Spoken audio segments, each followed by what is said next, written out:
Hey, welcome back everyone. I just want to give you a quick update today on what my job search is like. I realized in my last video that I forgot to mention one, plus I've had another kind of big interview session that has come up since then. So, if you're new to the channel, this is part 2 of my job searching video. You might want to check out the other part as well. And if you are here for the first time, make sure you hit subscribe. You're going to follow me along on my life journey of getting out of poverty and eventually becoming financially independent. Along the way, you're going to follow along with everything going on in my life. So if that interests you, click that subscribe button and hit the bell to get all of the notifications. So the one that I forgot to tell you guys about last time was Schottenstein. And if you're from Columbus, you've heard the name Schottenstein. They own Value City Furniture, Value City Department Store, I think some other things as well. But they also have real estate as far as like selling houses, and they have some very nice apartment complexes. And I saw that they were advertising for, I believe it was a leasing manager at their Grove City location. It's a complex called Grove City Summit. And I'm familiar with Hilliard Summit because that's closer to where I live. And while it's no longer a Schottenstein development, it's exactly like Grove City Summit, the way it's built. And I've driven through it, and I just thought it was incredible. The only reason I don't want to live there is it's way too expensive. But I applied for this position, and I thought, perfect, it's in Grove City, it's not super far from me. I can take the back roads and get there, don't even have to fight traffic. And I want to say, I don't remember when this was, guys. It was a couple months ago, or 3 or 4 months ago, but I just forgot to include it in my previous video. So I get there for the in-person interview after I've done the phone interview, and I'm meeting with the property manager of that site and also one of the vice presidents of the company. Now, this is a very nice place. I thought it would be great for me. The one thing that I really liked about this place, on top of it just being a nice site, was that the benefits they had I thought were incredible. One of the benefits that you got at this place was a personal financial advisor. Would that not be perfect for this? For what I do here and just for me and my interest in that? You got to unlimited meetings with them. It was gonna be great. They also gave you a membership to LegalZoom, and with all the stuff going on with my mom, that would help with that. I could have basically a free attorney to help represent me in that stuff. So I thought, this is absolutely incredible. This is the break that I've been looking for. So we get through the entire interview, right? And one of the things that I've been noticing in this series of interviewing is that places are being more open about just asking you, how much do you want to make? Which I guess is good. I'd rather talk about that up front, but I wish they'd do it even sooner, just like in the phone interview. That way I know if we're even in the same ballpark.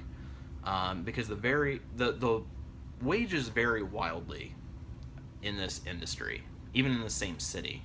You can do the same exact job for $10 an hour as somebody else is getting paid $20 an hour to do, and there's no sense to it whatsoever. So anyway, so at the end of the interview, they asked me some questions, and they asked me how much I expect to make, and I said, well, $40,000 plus commission and bonuses. And I swear, I thought the vice president she was sitting in a high top chair. I thought she was gonna like fall off. She almost fainted. And I was like, what? And they're like, well, you mean with commissions? And I said, no, before commissions. And they're like, well, that's just absurd. We're not paying that much. So I said, well, that was what was in your ad. And she said, what are you talking about? And I said, well, it was ZipRecruiter, which is the first time I've ever used ZipRecruiter, but I think it came up under Indeed, because Indeed aggregates from all these other sites. And I applied through ZipRecruiter, and she's like, yeah, it's the first time we've used ZipRecruiter. And right there on the side said, what the salary was. And she's like, no, it didn't. Just called me a liar, basically. So I pulled my phone out in the middle of the interview, which I would never normally do, but I had screenshotted the job because I was out somewhere and had seen it and wanted to remember to apply for it. So I screenshotted it, and I hadn't gone back and deleted it yet. So I pulled it up, and I was like, look, like right here, here it is, $40,000. And she kind of just like mumbled or gave some weird excuse. And then they asked me if I had any questions. I had some questions. I left, and I never heard a word from them. I'm kind of conflicted about how I feel about this. I mean, it was a company that I highly respected, and I'm like, are they putting these high salaries on these jobs to lure people in and then lowball them? I mean, with all the stuff that I've dealt with in this process of applying for jobs, I wouldn't be too surprised if that's what happened. Maybe it was an honest mistake, but if it was an honest mistake, I should have been compensated somehow. Whether that be an apology email or, like, I don't know, or even offering me a lower position, even at one of their other sites, and say, hey, sorry, like, we can't pay you that. That was a mistake. We didn't mean to put that salary on there. We could offer you, you know, $25,000, or we could offer you a leasing position at $20,000 or something like that.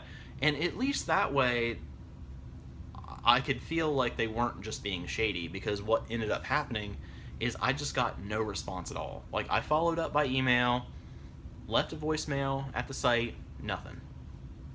Just nothing. So, yeah. So that kind of really hurt the reputation of the company, in my eyes. And then there's Oakwood. Now, you guys probably know, I've mentioned it in previous videos, for a very short time, I worked for a company here in Columbus called Oakwood. And they are Columbus's largest property management company. They own some sites, and they also manage sites for other people. I worked for them from January to April of 2016. And I was a part-time Saturday leasing consultant where I just worked on Saturdays. So I went in, did I think it was a full day of training at the corporate office, half a day training at my site, and then just worked by myself on Saturdays. And it was fine. It was a way back into the industry. I didn't have any problems with the company. I honestly wasn't there long enough to have any problems with them.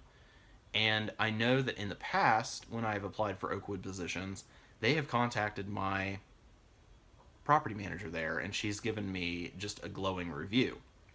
So, in this case, I'm real frustrated with Oakwood, because if you look at my previous job searching videos, you've seen that I have applied and applied and applied and applied for positions with them. That was the position where back in January to April 2016, I was working there, applying for open positions within the company and getting no response. When I took this job, the assistant manager here at the time, her mom was a regional at Oakwood, and she's like, why would you leave? We're desperate for people. And I said, I'm applying. Like, I don't know. I'm not getting any response from the people I'm applying to. And then she said she'd follow up with it. Never got anything. And then a few months ago, I actually emailed her directly, and I said, hey, look, I've applied over 25 times for positions that you guys put on Craigslist. That same problem's still happening. I'm not getting any response. And she's like, oh, I'll look into it and get back to you. Nothing.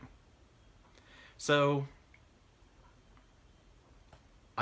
every time it came up, every time it was one I was interested in, I kept applying to the same company. And finally, I got a phone call. And this was about almost a month ago now that this happened. I got this phone call from one of the regional managers of Oakwood. And she said, hey, I already checked you out on LinkedIn. I looked at your employee profile. I contacted your old property manager with us. She gave you a great review. She's like, it's between two different jobs. There was a property manager position at Monroe House, which is up near Polaris, really. And then very close to there, at Polaris, is a site called The View at Polaris, which is not even fully built yet. They're still in lease-up mode. So for the first one, they needed a property manager. For the second one, they needed an assistant property manager. And I was supposed to be going into the interview, applying for both positions. Well, it comes the day before the interview, and I get a text, which is a little unorthodox, but I'm fine with texting, from this regional manager. And she says, hey, check your email. And she needed to reschedule my interview time. Fine. Same day, just different time. And she also wanted to change the site, which was at Polaris, and she wanted to change it to a site near me. So I show up for the interview, and I thought everything went really well. I mean, she didn't have a lot of questions for me. It was pretty much I was a shoe-in for the position. And she's like, you've worked here before, you have great reviews, you know, you seem like you have your life together, which I'm like, yeah. And but, you know, I was probably best dressed for the interview, went in a suit and everything. And the thing is, she really insinuated and made it seem like I was the only candidate that they had lined up for the position.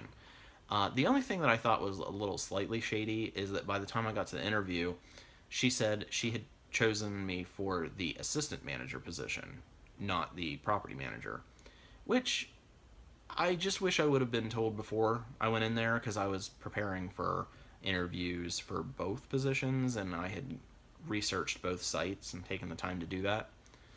Well, so I go in and have this interview. Things go really well, and she's really insinuating that I'm already hired. And she's talking about what day they have scheduled that I can take the drug test, that there's a certain training date at the corporate office, and which exact classes I'd taken before when I worked there before, and which ones that I would still need to complete for this position. And there was a certain training date that she wanted to get me into, which was like not 2 weeks out. It was like a couple days short of that. And I even made arrangements with my current employer that I could give less than a 2-week notice so that I could get into this training class. And so she told me, and she had said in the interview, she said, well, if I make a decision today, how much of a notice would you need to give? And it made it seem like to me that she was trying to make a decision that day. So I didn't hear anything for the rest of the day, and I was like, here we go again. So I emailed her the following day, and I didn't hear anything all day Wednesday.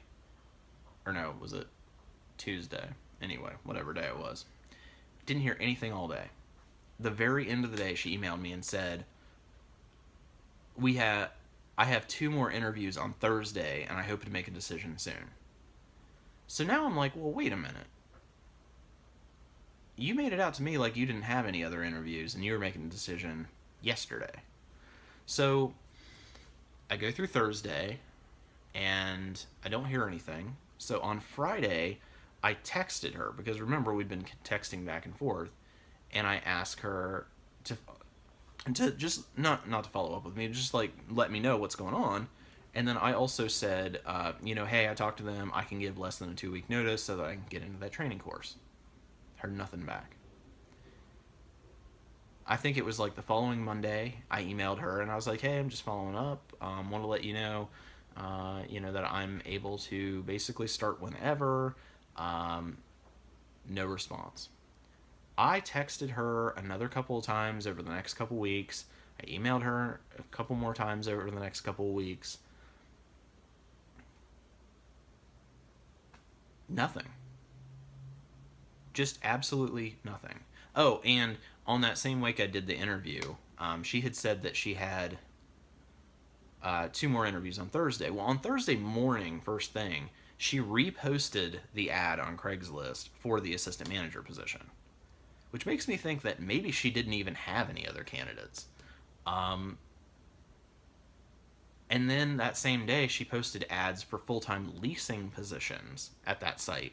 And I'm like, hell, girl, like, if you're not going to offer me the assistant manager role, at least offer me a leasing position. like, you obviously have great reviews of me. The interview went well. You, like, be professional, okay? Just email or text me back and say, sorry, we decided to go with someone else. Come on! Like, this is what is so maddening about this process, is because these people who are interviewing you for these jobs are in high corporate positions. They work at a corporate office as a recruiter or an HR professional, or they are a higher up manager within the company, and yet you're the professional one. You know, you're the one that goes in and you do follow up and you do thank you cards and you research and you prep for the interview. You go in dressed in a suit, and then they show how unprofessional they are and how they regard their employees by not so much as even a response whatsoever. Not to mention the fact that they, and this has really only happened in this last series of interviews that I do, but apparently the new thing is, industry-wide, I don't know about outside the industry, now the new thing is they're apparently leading everyone on in the interviews, telling them that they're the only candidate, the best candidate, that they're basically already hired. That's new to me. And why on earth would that be an industry standard? What does that possibly gain you? It just makes you look worse, right? It's one thing to not respond to a candidate, especially a candidate who's gone through so many interviews and spent so much time with you, but to take that another step and to, as an industry standard, lead people to believe that they have been hired and they need to put in their notice for their job and then just ghost them. What is wrong with you people? Seriously, if there are any HR professionals or any hiring managers that are watching this video, comment down below and tell me about this. I want to know what is wrong with you people. All right? And that's not to attack you directly. I mean the industry in general. Not just property management, but HR. All right? I want to know what possible benefit there would be in leading people to believe that they are a shoo-in for a job and have already been hired, and then just ghosting them. All right? I know I have a clear background because I had to do an FBI background check for that stuff that's going on with my mom in order to become her legal guardian. I passed that. I know that I have nothing on my record. And I also don't do drugs, but I didn't even get to the stage where they had me go do the drug test, so it's not that. I had great reviews. I even asked my managers here. No one has called asking for a reference for me, so it didn't get to that point. So what is going on? So for the rest of you out there following along this story, I'm just keeping on. I mean, that's basically what I'm doing. I'm still applying for jobs. I'm still hoping an interview comes up. But at this point, knowing the way our industry hires, it's probably going to be February or March before I even get a good chance at getting another job of like the way that I want it, the type of job and in the industry, because our industry just does not hire in the winter. It just doesn't. So I don't know what I'm going to do.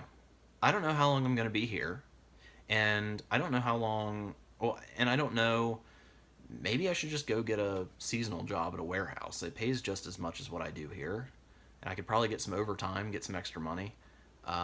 Maybe I should go work at McDonald's. I don't know.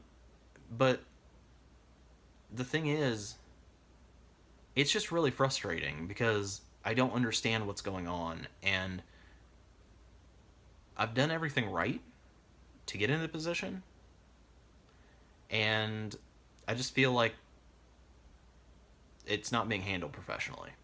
And so that is why I'm working so hard to be self-employed and to then own a business where I don't treat my employees or my prospective employees this way. But thank you guys for listening to my little rant. And if you have any suggestions, especially if you have any leads on jobs in the Columbus, Ohio area, that would be much appreciated. And other than that, I hope you guys like the video. I have been a little lax on posting lately because with my car breaking down, it's just been difficult to get stuff done. But even though that issue is not taken care of yet, I think I can get back on track with uploading at least once a week. And I've already got a video planned for next week and maybe the week after that too. So that should cover us for the month. Anyway, guys, thank you for watching. Make sure you hit subscribe if you haven't already. And I will see you guys next week.